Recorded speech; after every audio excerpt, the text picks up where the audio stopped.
পদযাত্রা হয়েছে এবং আমাদের প্রত্যেকটা জায়গায় আমরা গিয়েছি, মানুষের কথা শুনেছি, গণ অভ্যুত্থানে শহীদ হওয়া পরিবার সমূহের সাথে আমরা সাক্ষাৎ করেছি, আহত যোদ্ধা এবং আন্দোলনকারী শিক্ষার্থীদের সাথে আমরা কথা বলেছি, সাধারণ মানুষের সাথে কথা বলেছি এবং এই জুলাই পদযাত্রার মধ্য দিয়ে আমরা গণমানুষের কাছে গিয়েছি। গণমানুষের আকাঙ্ক্ষা, জুলাই গণ অভ্যুত্থানের পরবর্তীতে দেশ নিয়ে তাদের ভাবনা, দেশের গণতন্ত্র, আর্থসামাজিক পরিস্থিতি ইত্যাদি নিয়ে মানুষের যে আকাঙ্ক্ষা রয়েছে এবং একটি নতুন রাজনৈতিক দল হিসেবে আমাদের কাছে তাদের প্রত্যাশা ইত্যাদি বিষয় আমরা শুনেছি এবং আমরা কর্মসূচি শুরু করার আগেই বলেছিলাম যে মানুষের কাছে আমরা যাচ্ছি, মানুষের কথা শুনছি।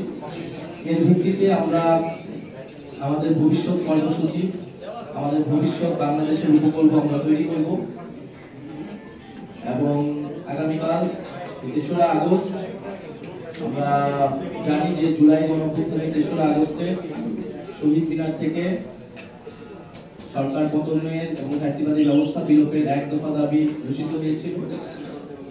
এই এক দফার মধ্যে দিয়ে আমরা ফ্যাসিবাদী ব্যবস্থার বিলোপ এবং একটি নতুন রাজনৈতিক বন্দোবস্তের দাবি জানিয়ে এসেছিলাম এবং আমরা আমাদের পদযাত্রার মধ্যেও স্পষ্ট করেছি, জাতীয় নাগরিক পার্টির বিভিন্ন সময়ে বক্তব্যে আমরা বলেছি যে ফ্যাসিবাদী সরকারের পতন হলো, ফ্যাসিবাদী ব্যবস্থার পতন এখনো হয়নি।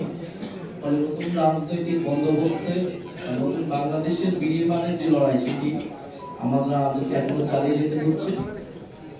ফলে সেই নতুন বাংলাদেশের জন্য আমাদের যে কর্মসূচি, আমাদের যে রাষ্ট্র ভাবনার উপকল্প, আমরা সেটি প্রকাশ করব আগামীকাল ৩রা আগস্ট ২০২৫ আমরা শহীদ মিনারে আমাদের এই যে জুলাই পদযাত্রা তার আনুষ্ঠানিক পরিসমাপ্তি হবে এবং আমাদের নতুন বাংলাদেশের ইস্তিহার পাঠ করা হবে, যেখানে জাতীয় নাগরিক পার্টির পক্ষ থেকে আমরা ভবিষ্যৎ বাংলাদেশের রূপরেখা এবং আমাদের কর্মসূচি আমরা ঘোষণা করব।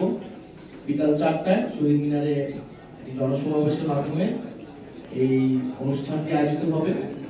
আমরা সারা দেশের মানুষকে আহ্বান জানাচ্ছি, আমাদের জাতীয় নাগরিক পার্টি এবং আমাদের গণ অভ্যুত্থানে অংশগ্রহণকারী ছাত্র জনতা সহ সাধারণ মানুষ সবাইকে আমরা আহ্বান জানাচ্ছি আগামীকাল ঢাকায় স্বতঃস্ফূর্তভাবে আমাদের এই কর্মসূচিতে অংশগ্রহণের জন্য। আমরা এই কর্মসূচির মাধ্যমে আমাদের যে ভবিষ্যৎ পরিকল্পনার রূপরেখা সেটি আমরা হাজির করতে যাচ্ছি এবং দেশ গড়তে জুলাই পদযাত্রা কর্মসূচিতে সারা দেশে আমাদের এই কর্মসূচিতে যারা অংশগ্রহণ করেছেন, সহযোগিতা করেছেন, মিডিয়া কর্মীরা আমাদেরকে নানাভাবে সহযোগিতা করেছে, আমরা তাদেরকে ধন্যবাদ জানাই এবং আমাদের এই জুলাই পদযাত্রা মূলত বিচার সংস্কার এবং নতুন সংবিধানের দাবি ছিল। পাশাপাশি আমরা জুলাই ঘোষণাপত্রের কথা বলেছিলাম এবং জুলাই সনদের কথা বলেছিলাম সংস্কারের দাবিতে। সরকারের পক্ষ থেকে আমরা জানতে পেরেছি যে জুলাই ঘোষণাপত্রটি সরকার ৫ই আগস্ট গণ অভ্যুত্থান এবং গণ অভ্যুত্থানের সকল পক্ষ এবং রাজনৈতিক দলের সমন্বয়ে এটি ঘোষণা করতে যাচ্ছে। আমরা সরকারের উদ্যোগকে স্বাগত জানাই। পাশাপাশি আমাদের দাবি ছিল যে ৫ই আগস্টের মধ্যে জুলাই সনদের বিষয়ে যাতে শুরু হয়। জুলাই সনদের বিষয়ে আপনারা জানেন যে ঐক্যমত হয়েছে ম্যাক্সিমাম জায়গায়, কিছু জায়গায় দ্বিমত রয়েছে। ঐক্যমত কমিশন থেকে এখন আসলে জানানো হয়নি যে বিষয়গুলোতে আপত্তি রয়েছে, নোট অফ ডিসেন্ট রয়েছে, সেগুলোতে তাদের পরিকল্পনা কি। এবং আমরা ঐক্যমত কমিশনে যে প্রশ্নটি তুলেছি লাস্ট সেশনগুলোতে আমাদের সদস্য সচিব সেখানে ছিলেন যে এটা বাস্তবায়ন পদ্ধতি কি, সেটা নিয়ে ঐক্যমত কমিশন কথা বলেনি। ফলে আমাদের এই বাস্তবায়ন পদ্ধতি সুরাহা হয়ে আমাদের এই জুলাই সনদে সকল দল স্বাক্ষর করবে, এটি কিভাবে বাস্তবায়ন হতে যাচ্ছে। এবং আমরা বলেছি যে জুলাই সনদের আইনি ভিত্তি থাকতে হবে, জুলাই সনদের ভিত্তিতেই পরবর্তী নির্বাচনটি হতে হবে। আমরা নির্বাচিত সংসদের হাতে এই সংস্কার কার্যক্রম ছেড়ে দেব না, বরং জুলাই সনদের ভিত্তিতেই আগামী সংসদ গঠিত হবে বা গণপরিষদ গঠিত হবে। ফলে এবং এই অন্তর্বর্তী সরকারের সময় থেকেই জুলাই সনদটি কার্যকর করতে হবে।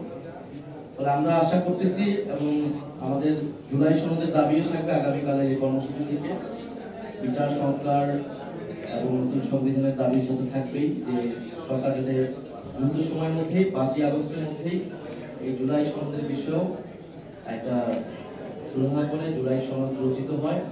এটি সারা দেশের মানুষ দাবি, গণঅভ্যুত্থানের অংশগ্রহণকারী সকলেরই দাবি, যাতে আমরা এই 1 বছর পূর্তিতে আমরা সকল পক্ষ একসাথে আমরা যাতে এই আমাদের এই পরিবর্তনের রূপরেখাটি আমরা সবাই একসাথে এটা উদযাপন করতে পারি।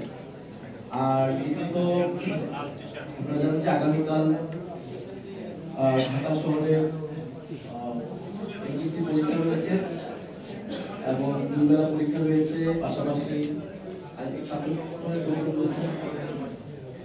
জাতীয়তাবাদী ছাত্র দল তাদের কর্মসূচি ছিল শহীদ মিনারে, আমাদের অনুরোধে তারা সেখান থেকে সরিয়ে শাহবাগে তাদের কর্মসূচিতে নিয়ে এসেছে। এই জন্য আমরা তাদেরকে আন্তরিকভাবে ধন্যবাদ জানাই। এবং যেহেতু 2টি বড় কর্মসূচি থাকবে এই এলাকায় এবং এইচএসসি পরীক্ষা থাকবে, ঢাকা শহরে কিছুটা যানজট ভোগান্তি হবে, তার জন্য আমরা অগ্রিম দুঃখ প্রকাশ করে নিচ্ছি ঢাকা শহরের মানুষের কাছে, শিক্ষার্থীদের কাছে। কারণ এটা যেহেতু 3রা আগস্ট একটা ঐতিহাসিক দিন, এই দিনই আমাদেরকে এই কর্মসূচি করা লাগতেছে। আমরা না হলে হয়তো বন্ধের দিন চেষ্টা করতাম, কিন্তু এই দিনের সিগনিফিকেন্সের কারণে আমাদের এটা করা লাগতেছে। তারপরে আমাদের জায়গা থেকে আমরা সর্বোচ্চ সতর্ক থাকবো এবং সর্বোচ্চভাবে আমরা চেষ্টা করবো যাতে মানুষের ভোগান্তি কম হয়। আমরা প্রশাসনের সাথেও কর্তৃপক্ষের সাথে আইন শৃঙ্খলা বাহিনীর সাথেও সেইভাবে আমরা কথা বলেছি এই বিষয়ে। আর সার্বিকভাবে আপনাদের মিডিয়া কর্মী যারা রয়েছেন, আপনাদের আন্তরিক উপস্থিতি আমরা এবং কাভারেজ আমরা কামনা করছি আগামীকালের কর্মসূচিতে। আর যদি আপনাদের প্রশ্ন থাকে, আমাদের মাসব্যাপী কর্মসূচি, আগামীকালের কর্মসূচি এবং সমসাময়িক